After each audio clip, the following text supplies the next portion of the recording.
Hello everyone, very very good morning. कैसे हो? Hope करता हूँ आप सब लोग अच्छे ही होंगे। सो फ्रेंड्स, पर्यावरण अध्ययन की स्पेशल क्लास में आप सभी लोगों का बहुत बहुत स्वागत है। आज की इस क्लास में हम लोग सॉल्व करेंगे पर्यावरण अध्ययन के टॉप 30 क्वेश्चन। ये सारे के सारे क्वेश्चन आपके प्रीवियस क्वेश्चन हैं। तो 30 में से जितने भी क्वेश्चन आपके करेक्ट हों, कमेंट बॉक्स में अपना रियल स्कोर जरूर बताना। और भी क्लासेस अगर आप लोगों को देखनी है तो आप प्ले लिस्ट में जाइए। प्ले लिस्ट में आपको हर सब्जेक्ट की प्ले लिस्ट मिल जाएंगी, सारी की सारी क्लासेस देख सकते हैं। इन क्लासेस की फ्री में पीडीएफ अगर आपको डाउनलोड करनी है तो आप टेलीग्राम ग्रुप से डाउनलोड कर सकते हो। टेलीग्राम ग्रुप का नाम है education with Sahil, link video को डिस्क्रिप्शन बॉक्स में दे दिया हूं। तो सभी लोगों से रिक्वेस्ट है, जितने भी लोग क्लास को देख रहे हो भाई, वीडियो को लाइक कर दो, शेयर कर दो। सीटेट एग्जाम को क्वालिफाई करना है बेहतरीन अंकों से, तो अभी कभी education with Sahil YouTube channel को सब्सक्राइब जरूर कर लेना। इस चैनल से आपको निश्चित मदद मिलेगी, बिल्कुल फ्री में आप लोग हमारे चैनल से अपनी बेहतरीन तैयारी कर सकते हैं। तो चलिए क्लास को स्टार्ट करते हैं। इसमें 15 क्वेश्चन आपके जो है कंटेंट वाले रहने वाले हैं और 15 क्वेश्चन ईवीएस पेडागॉजी के रहने वाले हैं। ओके, चलिए। और बिल्कुल इसी लेवल के क्वेश्चन आपके एग्जाम में पूछे जाएंगे।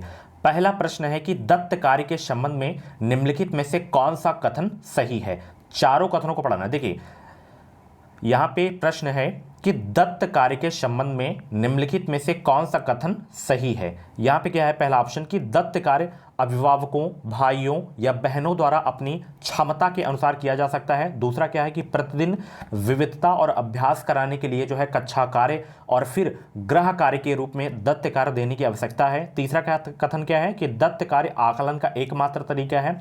चौथा कथन क्या है कि दत्त कार्य बच्चों को सूचना खोजने, अपने विचारों का निर्माण करने, उन्हें उच्चारित करने का अवसर प्रदान करता है। तो 61 का ऑप्शन कौन सा सही हो जाएगा बताइए।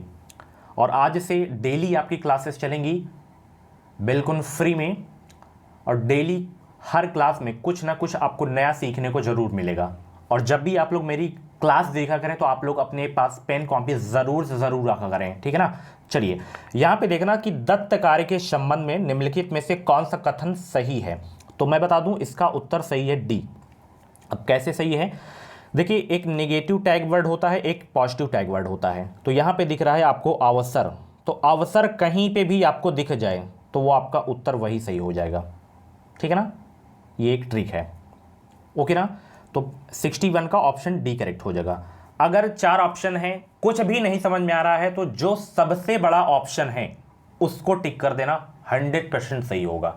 और सीटेट में क्या होता है, उपयुक्त सभी वाले 99% आंसर जो सही होते हैं वही सही होते हैं। उपयुक्त सभी वाले ए व बी दोनों ऐसे ऑप्शन दिख जाए तो यही सही होते हैं ज़्यादातर, ठीक है ना। तो पूरी का क्लास देखना और भी कुछ नया सीखने को मिलेगा। अगला प्रश्न है कि पर्यावरण अध्ययन की कक्षा में सरल प्रयोग और निर्देशन किए जा सकते हैं। कक्षा में अनुशासन को सुनिश्चित करने हेतु बच्चों को नियंत्रित करने के लिए, या बच्चों को स्वयं सीखने के योग बनाने और अवलोकन कौशलों को पैना करने के लिए, या उच्च कक्षाओं में क्या किया जाता है उनका जो है उसका अनुकरण करने के लिए, या बच्चों द्वारा पूछे गए प्रश्नों पर आधारित विचारों पर चर्चा करने जो है अवलोकनों को दर्ज करने तथा उनका विश्लेषण करने के लिए। तो 62 का राइट आंसर क्या हो जाएगा? जवाब देने का प्रयास करेंगे सब लोग।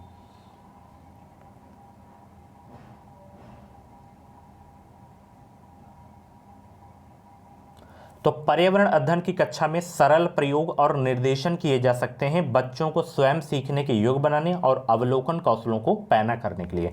ऑप्शन बी आपका बिल्कुल करेक्ट हो जाएगा। नेक्स्ट क्वेश्चन आपकी स्क्रीन पे है। दुर्गा एक गांव में रहती है और लकड़ी या गोबर के उपले का ईंधन इस्तेमाल करते हुए चूल्हे पर खाना पकाती हैं।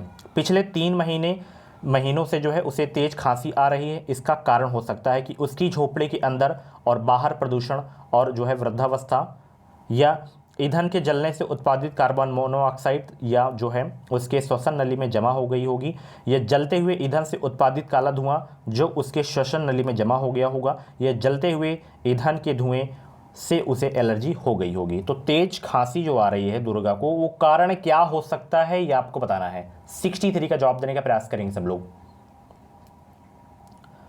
तो दुर्गा एक गांव में रहती है और लकड़ी या गोबर के उपले का ईंधन इस्तेमाल करते हुए चूल्हे पर खाना पकाती है। पिछले 3 महीनों से उसे तेज खांसी आ रही है। इसका कारण हो सकता है कि ईंधन के जलने से उत्पादित कार्बन मोनोऑक्साइड जाकर जो है उसके श्वसन नली में जमा हो गई होगी। इस वजह से उसे 3 महीने से तेज खांसी आ रही है दुर्गा को।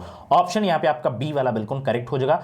सीटेट में प्रीवियस के जो क्वेश्चन होते हैं बहुत रिपीट होते हैं। अगर प्रीवियस क्वेश्चन भी आप रिपीट करके जाते हैं तो आप पास करके चले आएंगे, स्कोर तो नहीं कर पाएंगे बट पास करके आप लोग चले आएंगे, ठीक है ना। चलिए अगला प्रश्न है, एक विद्यालय ने राजस्थान के लिए कक्षा 5 के बच्चों के शैक्षिक भ्रमण की योजना बनाई। भ्रमण के दौरान बच्चों से आपकी क्या अपेक्षाएं रहेंगी?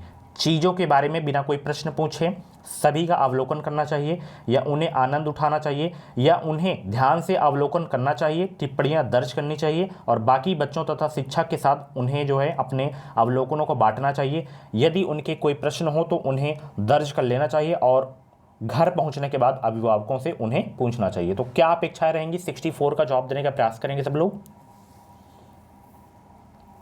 बताएंगे सब लोग भाई। सभी लोग 64 का जवाब देने का प्रयास करेंगे।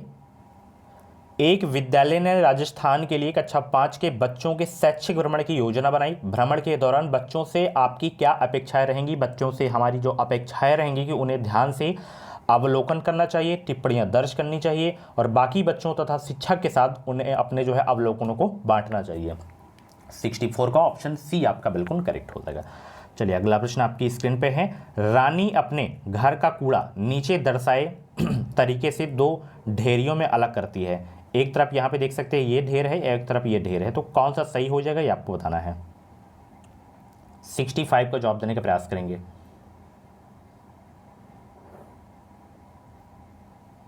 एक तरफ यहाँ पे क्या ढेर है कि केले का छिलका, सब्जियों के छिलके और सूखी पत्तियां। एक तरफ क्या है कि जेम की बोतल, सॉस की बोतल, उपयोग में लाई गई टूथपेस्ट ट्यूब, प्लास्टिक के खिलौने।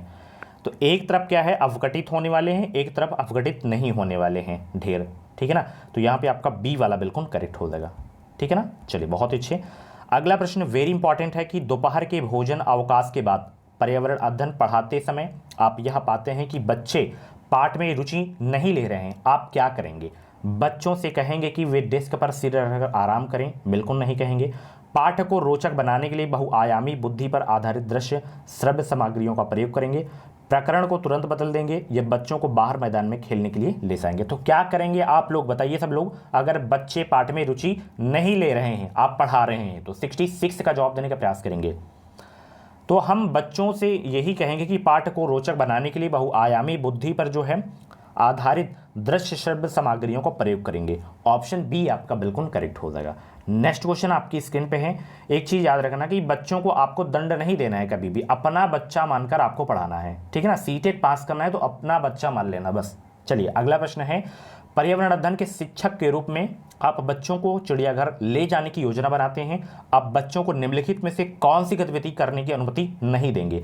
चिड़ियाघर के विभिन्न जानवर जो है कौन सा भोजन खाते हैं यह पता लगाना, या चिड़ियाघर में जो है जिन जानवरों को वे देखेंगे उनकी फोटो एकत्रित करना, या जो है CD देखिए क्या कह रहा है, या चिड़ियाघर में उन्होंने जो देखा उसका चित्र बनाने के लिए उनकी ड्राइंग की कॉपी को साथ ले जाना, या चिड़ियाघर के जानवरों के लिए बहुत सारी खाने की चीज़ें सामग्री ले जाना। बताइए क्या अनुमति नहीं देंगे आप लोग, ये आपको बताना है। 67 का जवाब देने का प्रयास करेंगे सब लोग और वीडियो को लाइक कर दो सब लोग, फटाफट वीडियो को लाइक करो। तो हम बच्चों को अनुमति नहीं देंगे कि चिड़ियाघर के जानवरों के लिए बहुत सारी खाने की चीज़ें ले जाना, सामग्री ले जाना, ये अनुमति हम बच्चों को नहीं देंगे चिड़ियाघर में ले जाने के लिए। ऑप्शन डी आपका बिल्कुल करेक्ट हो जाएगा। कुछ भी डाउट्स है तो आप मुझसे बात भी कर सकते हैं इंस्टाग्राम पे, लिंक वीडियो को डिस्क्रिप्शन बॉक्स में दे दिया हूँ। ये मेरा व्हाट्सएप नंबर है 7905632533 पे आप कुछ भी जानकारी ले सकते हैं टीचिंग एग्जाम से रिलेटेड, कॉल्स नहीं करना है। नेक्स्ट क्वेश्चन है, मीरा और दिव्या छोटी लड़कियां हैं। मीरा समोसे, कटलेट और डबल रोटी खाना पसंद करती हैं, जबकि दिव्या ऐसा भोजन पसंद करती है जिसमें लौह तत्व की कमी है। मीरा और दिव्या को निम्नलिखित बीमारियों में से क्रमशः कौन सी बीमारी होगी? बताइए। 69 का जवाब देने का प्रयास करेंगे।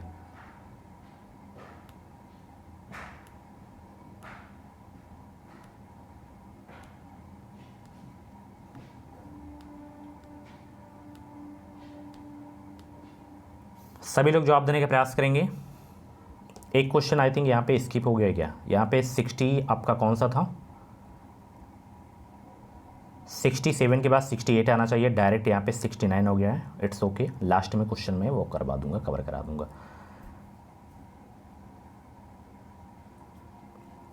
तो देखिए जो समोसा, कटलेट, डबल रोटी खाएगा तो उसे क्या होगा? मोटापा होगा, ठीक है ना, और जिसमें लौह तत्व की कमी होगी उसमें जो है एनीमिया रोग होगा। तो यहाँ पे ऑप्शन सी आपका बिल्कुल करेक्ट हो जाएगा। ये क्वेश्चन बहुत रिपीट होता है, स्टार लगा के इंपॉर्टेंट लिख के लिए नोट कर लेना ज़रूर से ज़रूर। अगला प्रश्न आपकी स्क्रीन पे है कि नींबू जो है साधारण पानी में डूब जाता है लेकिन नमकीन पानी में तैरता है, क्योंकि कारण क्या है ये आपको बताना है। 70 का जवाब दीजिए सब लोग। नींबू साधारण पानी में डूब जाता है लेकिन नमकीन पानी में तैरता है, क्योंकि नमकीन पानी का घनत्व तो साधारण पानी के घनत्व से अधिक होता है, इस वजह से तैरता रहता है नमकीन पानी में नींबू। ऑप्शन बी आपका बिल्कुल करेक्ट हो जाएगा। अगला प्रश्न आपकी स्क्रीन पे है कि पके हुए चावल रेफ्रिजरेटर में अपेक्षाकृत लंबे समय तक परिरक्षित किए जा सकते हैं, क्योंकि रेफ्रिजरेटर में कुछ ऐसे रसायन होते हैं जो रोगाणुओं को नष्ट कर देते हैं या कम तापमान पर रोगाणु निष्क्रिय हो जाते हैं। बताइए, यही दोनों में से बताइए आप लोग कौन सा सही हो जाएगा। 71 का जवाब दीजिए सब लोग। तो पके हुए चावल रेफ्रिजरेटर में अपेक्षाकृत लंबे समय तक परिरक्षित किए जा सकते हैं क्योंकि तब कम तापमान पर रोगाणु निष्क्रिय हो जाते हैं। तो ऑप्शन बी आपका बिल्कुल करेक्ट हो जाएगा। अगला प्रश्न है, रक्त की जांच द्वारा किसकी उपस्थिति से मलेरिया की पहचान होती है। बताइए, रक्त की जांच द्वारा किसकी उपस्थिति से मलेरिया की पहचान होती है।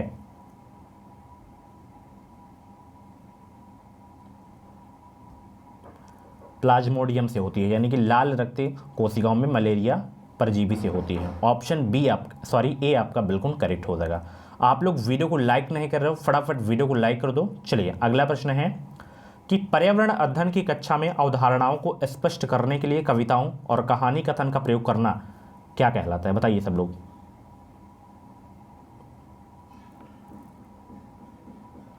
कुछ नहीं समझ में आ रहा है तो सबसे बड़ा ऑप्शन देखिए और टिक कर दीजिए, 100% सही हो जाएगा। पर्यावरण अध्ययन की जो है कक्षा में अवधारणाओं को स्पष्ट करने के लिए कविताओं और कहानी कथन का प्रयोग करना स्थानीय एवं विश्व स्तर पर संसार की प्रकृति को खोजने और कल्पना करने की योग्यता का विकास करने में मदद करता है। तो ऑप्शन यहाँ पे आपका सी वाला बिल्कुल करेक्ट हो जाएगा। अगला प्रश्न आपकी स्क्रीन पे है, वीडियो को लाइक नहीं किया तो लाइक कर दो। ये कंटेंट वाले क्वेश्चन है आपके कि किसके नेतृत्व में चिपको आंदोलन को बल मिला था। बताइए सब लोग, किसके नेतृत्व में चिपको आंदोलन को बल मिला था। सुंदरलाल बहुगुणा के नेतृत्व में चिपको आंदोलन को जो है बल मिला था। उत्तराखंड से जो है शुरुआत हुई थी चिपको आंदोलन की। ऑप्शन ए आपका बिल्कुल करेक्ट हो जाएगा। अगला प्रश्न आपकी स्क्रीन पे है और ये जो चिपको आंदोलन है इसका संबंध किससे है, ये क्वेश्चन कभी कभी पूछा जाता है। तो वृक्षों की कटाई से संबंध है इसका। चलिए, विटामिन ऐसे पदार्थ हैं जो क्या करते हैं। बताइए सब लोग, विटामिन ऐसे पदार्थ हैं जो क्या करते हैं।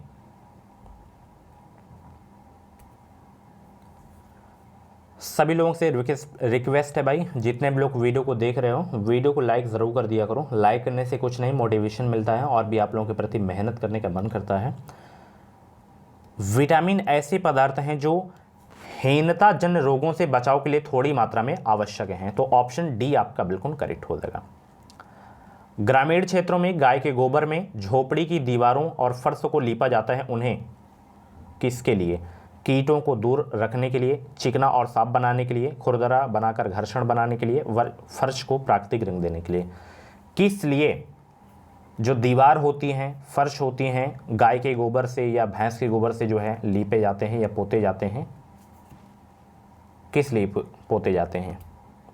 इसलिए पोते जाते हैं क्योंकि मिट्टी में वो जो है या दीवार में या जो आपकी फर्श रहती है उसमें कीट न लगें, तो कीटों को दूर करने के लिए लीपा जाता है। ऑप्शन ए आपका बिल्कुल करेक्ट हो जाएगा। एक किसान दानों को भूसे से अलग करना चाहता है, जिस प्रक्रिया से यह किया जाता है वह कहलाता है क्या। हस्तचयन, थ्रेसिंग, निष्पावन या फसल की कटाई। वेरी इंपॉर्टेंट क्वेश्चन आपके एग्जाम के लिए। एक किसान दानों को जो है भूसे से अलग करना चाहता है, जिस प्रक्रिया से यह किया जाता है वह कहलाता है थ्रेसिंग। इंपॉर्टेंट क्वेश्चन है, स्टार लगा के नोट कर लेना। अगला प्रश्न आपकी स्क्रीन पे है कि पर्यावरण अध्ययन की पाठ्य पुस्तक में पहेलियां शामिल करने का निम्नलिखित में से कौन सा उद्देश्य नहीं है। बताइए, जो ईवीएस के सिलेबस में पहेलियां रहती हैं उसका शामिल करने का उद्देश्य क्या नहीं है, ये आपको बताना है।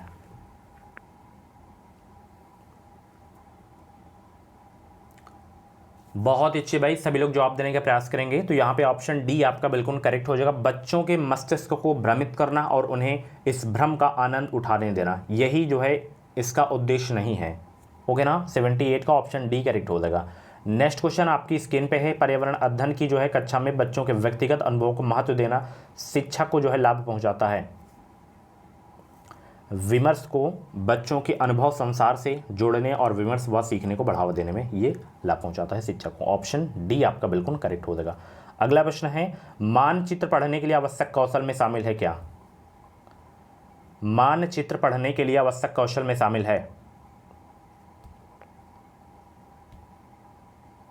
ये भी क्वेश्चन बहुत रिपीट होता है, ये क्वेश्चन गलत नहीं होना चाहिए आपसे। तो मानचित्र पढ़ने के लिए आवश्यक कौशल में शामिल है स्थान, दूरी और दिशाओं की सापेक्ष स्थिति को समझने की योग्यता। 81 का ऑप्शन ए आपका बिल्कुल करेक्ट हो जाएगा। नेक्स्ट क्वेश्चन आपकी स्क्रीन पे है कि यह देखा गया है कि पाचन क्रिया बाहर की अपेक्षा आमाशय के अंदर अधिक तेजी से होती है, क्योंकि क्या कारण है आपको बताना है। सभी को गुड मॉर्निंग, सभी को गुड मॉर्निंग। डेली आपकी क्लास चलेगी आज से, तो सब्सक्राइब कर लीजिए चैनल को, ताकि जो भी सीटेट की अपडेट आए, जो भी क्लासेस आएँ, उनका नोटिफिकेशन आपको टाइम टाइम से मिलता रहे। बेल आइकन को ऑल पे प्रेस कर लेना, ताकि जब भी क्लास आए उसका नोटिफिकेशन आपको तुरंत मिल सके।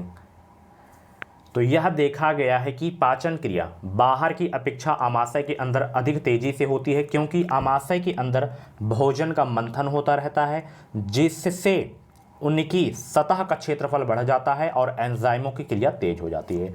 ऑप्शन ए आपका बिल्कुल करेक्ट हो जाएगा। नेक्स्ट क्वेश्चन है, पर्यावरण अध्ययन की पाठ्यपुस्तक में रेलवे टिकट का एक नमूना जो है दिखाना क्या कहलाता है, क्या बताता है?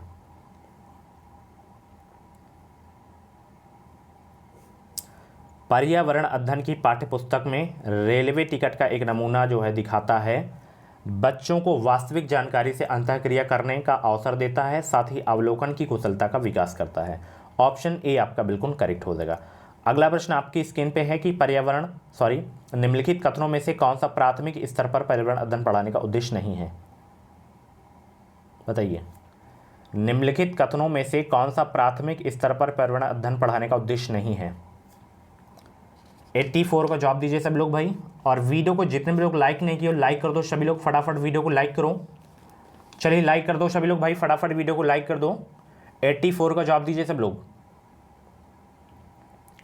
तो प्राथमिक स्तर पर पर्यावरण अध्ययन का जो पढ़ाने का उद्देश्य नहीं है, ये तीनों उद्देश्य हैं। ये वाला नहीं कि बच्चों पर आकलन के लिए शब्दावली और परिभाषाओं का बोझ डालना, बोझ तो डालना ही नहीं है आपको, ना ही बच्चों को कंठस्थ करवाना है, नहीं आपको दंड देना है बच्चों को, ये सारी चीज़ें आपको नहीं करनी है। तो ऑप्शन डी आपका बिल्कुल करेक्ट हो जाएगा।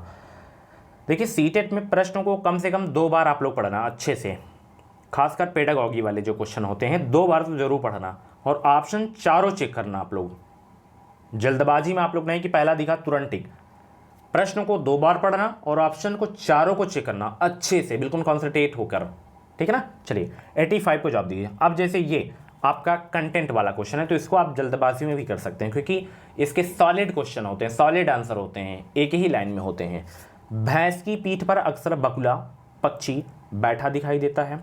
ऐसा इसलिए होता है क्योंकि बगुला जो है क्या करता है, भैंस की पीठ पर, वो जो है भैंस की पीठ पर परजीवी कीट खाता है, इसीलिए वो बैठता है और मना भी नहीं करती है भैंस। डी करेक्ट हो जाएगा। निम्नलिखित में से कौन सा प्राथमिक विद्यालय में पर्यावरण अध्ययन पढ़ाने का उद्देश्य निरूपित है? कौन सा भाई उद्देश्य निरूपित है पढ़ाने का? ये वाला, विद्यालय में बच्चों के अनुभवों को बाहरी दुनिया से जोड़ना। ऑप्शन ए करेक्ट हो जाएगा। नेक्स्ट क्वेश्चन आपकी स्क्रीन पे है, क्वथन यानी कि उबलना और वाष्पीकरण में अंतर क्या है? बताइए, उबलना और वाष्पीकरण में क्या अंतर है?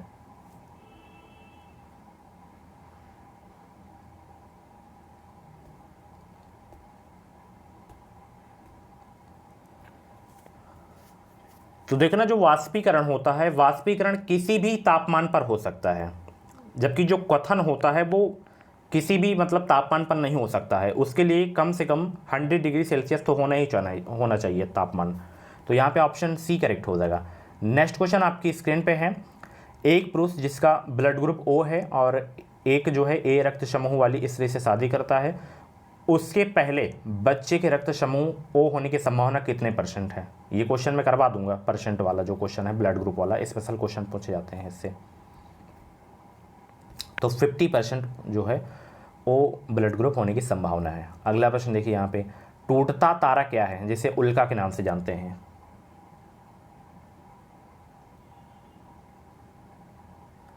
तो टूटता तारा यानी कि उल्का वो है जो उल्का जो पृथ्वी के वायुमंडल में प्रवेश करते ही आग पकड़ लेता है। तो ऑप्शन डी आपका बिल्कुल करेक्ट हो जाएगा।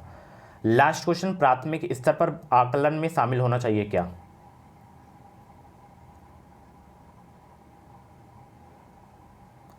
तो प्राथमिक स्तर पर आकलन में शामिल होना चाहिए शिक्षक द्वारा सतत और असंरचनात्मक तरीके से किए गए अवलोकन को बच्चों और अभिभावकों के साथ बांटना।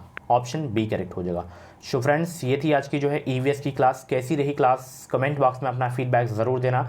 मैं जितने भी क्वेश्चंस करवाऊंगा सारे के सारे आपके जो हैं प्रीवियस के ही क्वेश्चन होंगे जो सीटेट के एग्जाम में पूछे गए हैं। ओके, तो आज की ये क्लास कैसी लगी कमेंट बॉक्स में अपना फीडबैक ज़रूर देना।